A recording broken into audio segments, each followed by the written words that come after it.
Teológico Dubber, um centro teológico que provê, concede, fornece até você um curso de teologia extraordinário comigo.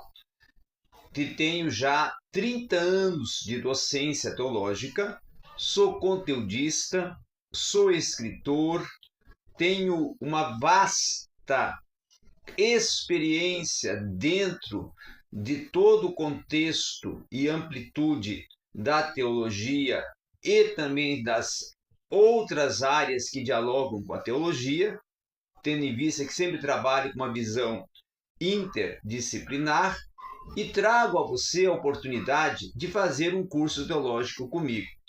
Estou oferecendo o curso básico, o médio e também o avançado, certo? E todas as aulas por videoconferência, o conteúdo é extraordinário e você vai ter uma oportunidade única de uma interação didático-pedagógica com mentoria no seu curso. Para entrar em contato e fazer a sua inscrição, matrícula, o número e também o banner já está aí na tela. Outro sim. Quero também já estar comunicando a você que estamos provendo outros cursos de seu interesse, como cursos de oratória, retórica, certo? Dentro de uma perspectiva da neurolinguística, certo? Que vai ser um acrescentar a mais desse curso.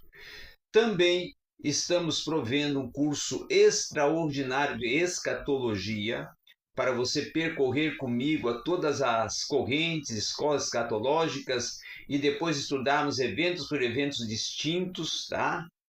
E após trabalhar todos os eventos distintos, aí entrarmos em uma exegese de Ezequiel, Daniel e no seguinte chegarmos ao Apocalipse, ok? Venha fazer um dos nossos cursos que nós estamos provendo, entre em contato conosco, que estamos aqui para te ajudar na jornada acadêmica. Hoje iremos falar sobre ceticismo moderno e também o ceticismo metodológico, enfim, todas as formas, meios, segmentos, divisões do ceticismo, tá bom? Então, na verdade, é uma aula sobre o ceticismo num apanhado geral. O ceticismo moderno, ele não começou, como muitos defendem, com David Hume, tá? Não começou com David Hume. Ele começou no final da Idade Média com William de Ockham, certo? Ockham, porque é bom definir que temos o Guilherme de Ockham e temos o William de Ockham. William de Ockham foi contemporâneo, mais jovem, de Duns Scotus, tá? E também de Tomás de Aquino. Então vive no mesmo período que esses dois grandes filósofos. E ele vai viver no final da Idade Média e irá contribuir para o surgimento da Idade Moderna, embora até o ceticismo venha a ter florescido com David Hume, certo? E as suas raízes estavam em Guilherme de Ockham. Então, David Hume estava com raízes presas em Guilherme de Ockham. O pensamento de Ockham, esse tem influência significativa sobre o empirismo radical e o ceticismo de Hume, certo? E também um citacionismo ético, vamos dizer assim, de Joseph Fleiter, que vai desenvolver a questão também mais tarde o George Berkeley com o idealismo e também mais tarde vai surgir a antitransubstanciação, e com isso nós vamos ver que sobre o voluntarismo ético, principalmente, tá? E também não só o voluntarismo ético, mas também o nominalismo e a univocidade da linguagem religiosa são questões que foram depois confrontadas e combatidas por Martinho Lutero. Vamos agora, então, começar já as divisões e tratar sobre as divisões do ceticismo, tá bom? O ceticismo epistemológico, o seu ceticismo foi manifesto em 3 níveis, certo? Epistemológico, metodológico e apologético. Quanto à epistemologia foi uma, vamos dizer assim, nominalista e uma proporcionadora do empirismo cético também, tá? William de Ockham não confiava em seus sentidos. Ele enfatizava a intuição e afirmou que as essências ou universais eram abstrações mentais baseadas em coisas reais, tá? William de Ockham acreditava que a essência era apenas uma invenção sem base na realidade e tais coisas como a natureza humana não eram reais e apenas seres humanos individuais existiam, tá? O nominalismo tem sérias implicações quando é aplicado à queda da humanidade e sua redenção, tá? Como pode ser até uma interrogação que muitas vezes surge, não é? Um questionamento, como pode um ser pecador herdar uma natureza se não existe a natureza? Não é? Como Cristo pode assumir a natureza humana e morrer por todos se não há natureza humana? Então, como alguém pode ter uma crença ortodoxa na Trindade que afirma que Deus é 3 pessoas numa essência e não existe essência? Essas são perguntas, questionamentos que provocou o William Ockham.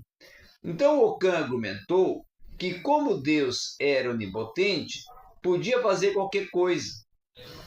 Podia criar a ideia da árvore da nossa mente, mesmo sem a presença de uma árvore.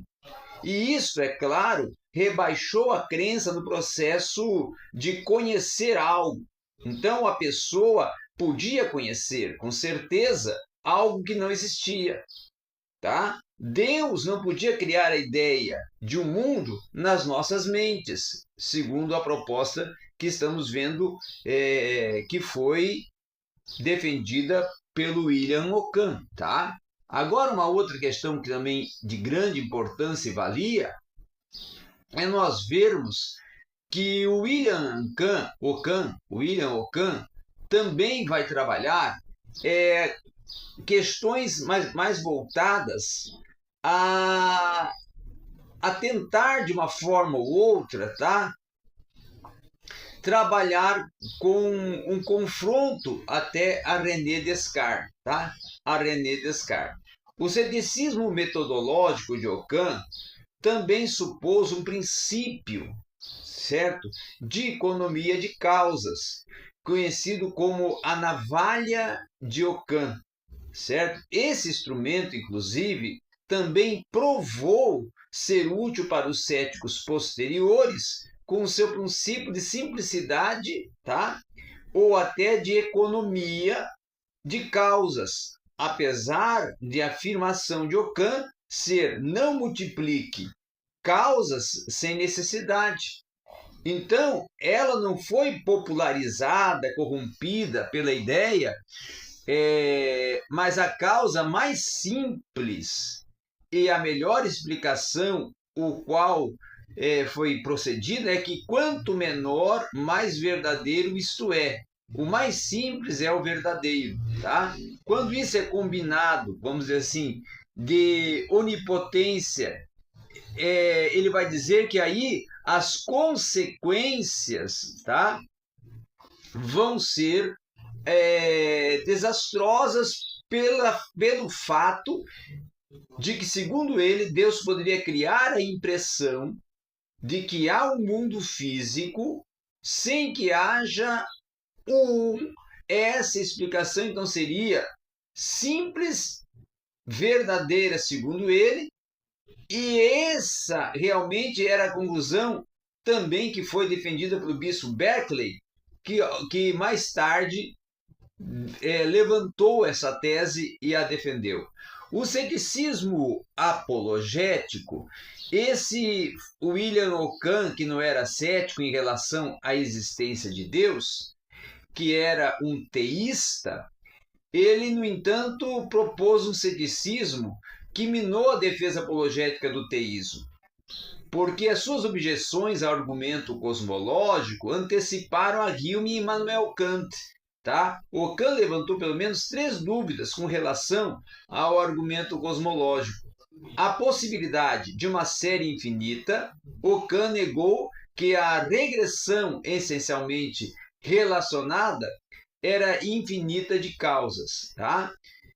Como a causa, por exemplo, essencialmente relacionadas de um pai gerando um filho, que não precisava ser simultânea, segundo ele, e elas poderiam ser causas originárias e não meramente conservativas, e o pai não é a causa continuada da existência do filho, só se essa simultaneidade de causa conservativa atual for acrescentada de um conceito de uma série essencialmente relacionada de causas que vai ser argumentada por Ockham. Tá? Então se torna contraditório afirmar que não há uma primeira causa para o que continua sendo conservado em existência agora.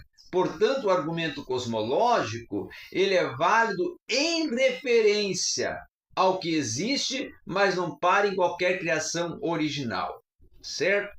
Vamos agora tratar, por exemplo, do conhecimento de causas eficientes. Esse, antecipando Hume, Ockham vai basear o conhecimento de causas eficientes na experiência, casualidade, inclusive, que é definida como aquilo cuja existência ou presença é seguida por algo. Então ele antecipa com isso a crítica de Hume de que não há base na experiência para se fazer uma ligação necessária entre causa e efeito. Mas, assim mesmo, ele trabalha com a inevitabilidade da conclusão do argumento cosmológico e depende da necessidade de uma conexão entre causa e efeito, que Ockham vai colocar, então, como uma navalha no cordão central que une o argumento cosmológico. Tá? Agora, fazendo uma avaliação geral, não é? Podemos dizer que o ceticismo epistemológico de Ockham, que foi discutido e debatido por vários apologetas e filósofos, tá? Ele teve algumas premissas, não é? Como a navalha de Ockham, que não funciona em debates sobre Deus, já que pressupõe a existência do Deus onipotente como premissa, mesmo a suposição de que Deus pudesse criar ideias em nós sem objetos externos não significa que ele faria isso. Tá? O Deus teísta de Ockham não é apenas onipotente, mas é totalmente benevolente. Então, o Deus benevolente, ele não engana. E o ceticismo de Ockham não funciona sem um princípio questionável da parcimônia, mas como alguém que pode provar que supor o mínimo possível de causas é a maneira de determinar o que é a verdade. Outro, sim, isso não é um primeiro princípio. Na melhor das hipóteses, é apenas uma guia geral em questões científicas que não é uma regra universal em questões metafísicas. Até porque, supor que o mundo externo é redundante, nós podemos dizer que Deus pode ter bons propósitos para ele, usando a própria navalha de Ockham.